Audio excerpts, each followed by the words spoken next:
Assalamu alaikum student of class 7. Welcome to Journal Science lecture. I am your science teacher Dua Batul. Today we will discuss chapter number 6 which is structure of an atom. And the main topic which we will discuss today is isotopes and their uses.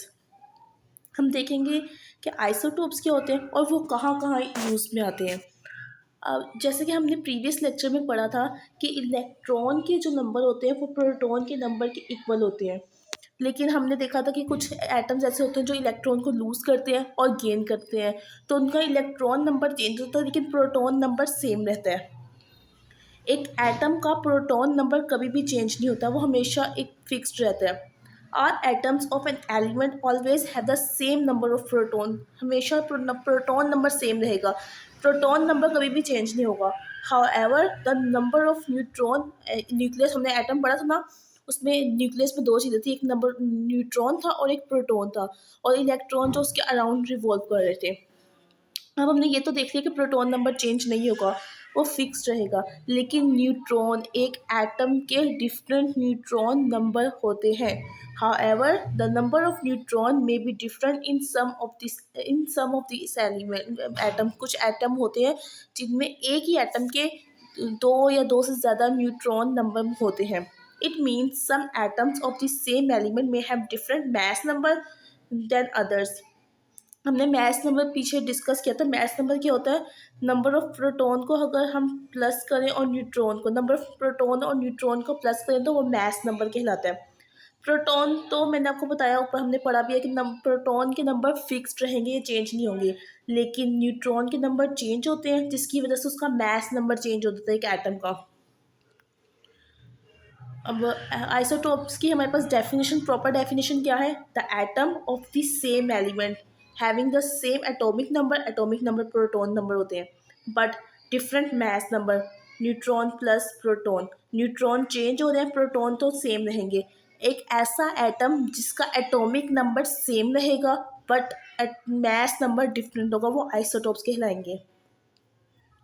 अगर example देखें, hydrogen की example सबसे पहले देखते हैं। Hydrogen has 3 isotopes, hydrogen के पास 3 isotopes होते हैं, प्रोटियम, ड्यूटियम, ट्रिटियम। प्रोटियम के पास कोई भी न्यूट्रॉन नहीं होता, नंबर ऑफ न्यूट्रॉन 0 होते हैं।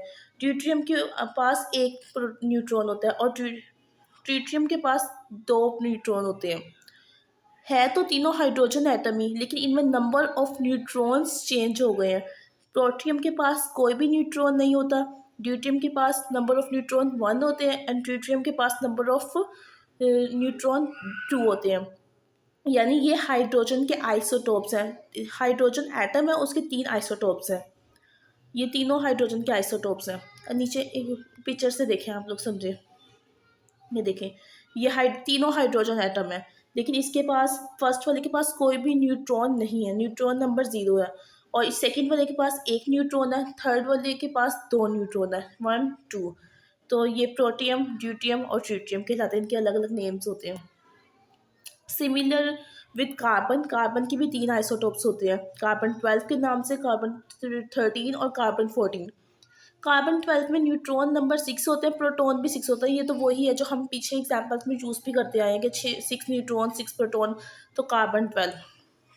लेकिन कार्बन के 2 और आइसोटोप्स भी होते हैं जो कार्बन 13 और 14 होते हैं, इसमें न्यूट्रॉन नंबर इंक्रीज हो जाता है, न्यूट्रॉन 7 हो जाते हैं और इस वाले में न्यूट्रॉन 8 हो जाएंगे। न्यूट्रॉन नंबर इंक्रीज होने की वजह से इनका मास नंबर, जो न्यूट्रॉन और प्रोटॉन को प्लस करके आता था, वो इंक्रीज कर गया, इसका 13 हो गया और इसका 14 हो गया। तो इन मास नंबर को ही कार्बन के साथ लिखा जाता है जो इनके आइसोटोप्स को रिप्रेजेंट करता है। प्रोटॉन देख लें आप, प्रोटॉन सबके पास सेम है, इसके पास भी 6 है, इसके पास भी 6 है और इसके पास भी 6 है। प्रोटॉन नंबर चेंज नहीं होते कभी भी, हमेशा न्यूट्रॉन्स चेंज होते हैं। जो आइसोटोप्स में होते हैं उसमें न्यूट्रॉन नंबर डिफरेंट होते हैं। नेक्स्ट, अगर इसकी इंपॉर्टेंस देखें कि कहाँ कहाँ आइसोटोप्स यूज़ होता है, आइसोटोप्स जो है वो मेडिसिन की फील्ड में और एग्रीकल्चर की फील्ड में बहुत ज़्यादा इसका यूज़ है आइसोटोप्स का। डिस्कस करते हैं हम कुछ को, इनमें से कार्बन 14, यानी उसका मास नंबर 14 होगा। कार्बन 14 जो होता है वो, it is use to calculate the age of the plant. एक प्लांट कितना पुराना है उसकी एज को मालूम करने के लिए हम कार्बन 14 का यूज़ करते हैं।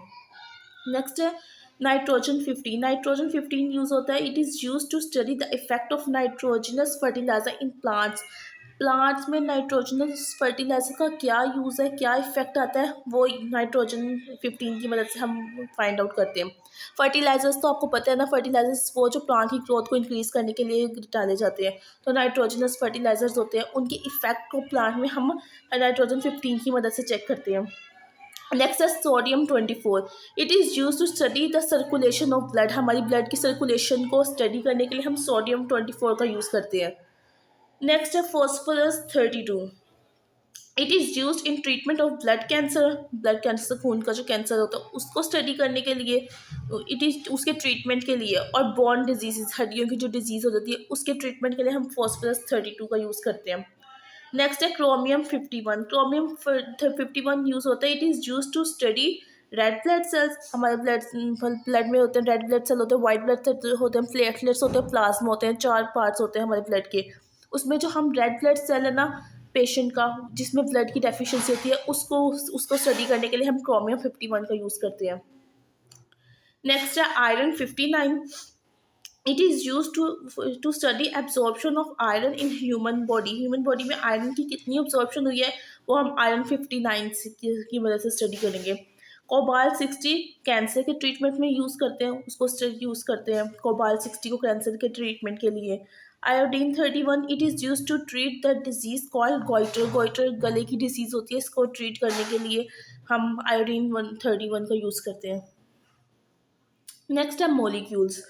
मोलिक्यूल्स क्या होते हैं? आ मोलिक्यूल इज द स्मॉलेस्ट, सबसे छोटा पार्टिकल होगा एलिमेंट का या कंपाउंड का. एक एलिमेंट और कंपाउंड का जो स्मॉलेस्ट पार्टिकल होता है ना, दैट कैन एग्जिस्ट इंडिपेंडेंटली, जो इंडिपेंडेंटली एग्जिस्ट करता है and show all the properties of element. और जो एलिमेंट और कंपाउंड में जो प्रॉपर्टीज होंगी वो सब एक ही छोटे पार्टिकल से रिप्रेजेंट हो जाएंगी, शो हो जाएंगी, उसको हम मॉलिक्यूल कहते हैं.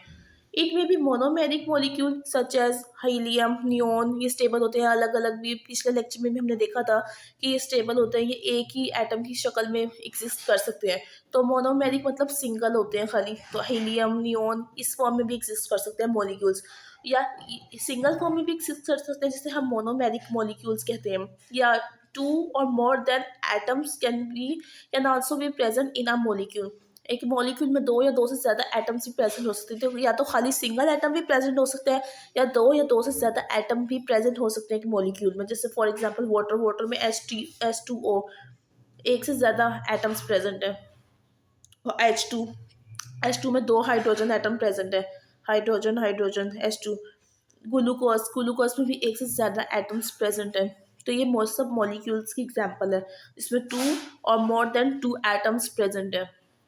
ये आपको एग्जांपल भी नज़र आ रही है. ये O2 की दो, एक ऑक्सीजन का ये एटम, एक ऑक्सीजन का ये एटम मिलके मॉलिक्यूल बना रहे हैं. और इसी तरह क्लोरीन का ये एटम, ये क्लोरीन का ये एटम मिलके शेयरिंग ऑफ इलेक्ट्रॉन हो रही है यहाँ पर. हमने ये प्रीवियस लेक्चर में हमने डिस्कस किया था कि शेयरिंग ऑफ इलेक्ट्रॉन्स कैसे होती है. होपफुली आपको समझ आया होगा. That's all about of today lecture. अब आप लोगों ने होमवर्क में ये करना है कि मॉलिक्यूल की और आइसोटोप्स की डेफिनेशन विद एग्जांपल्स नोट करनी है.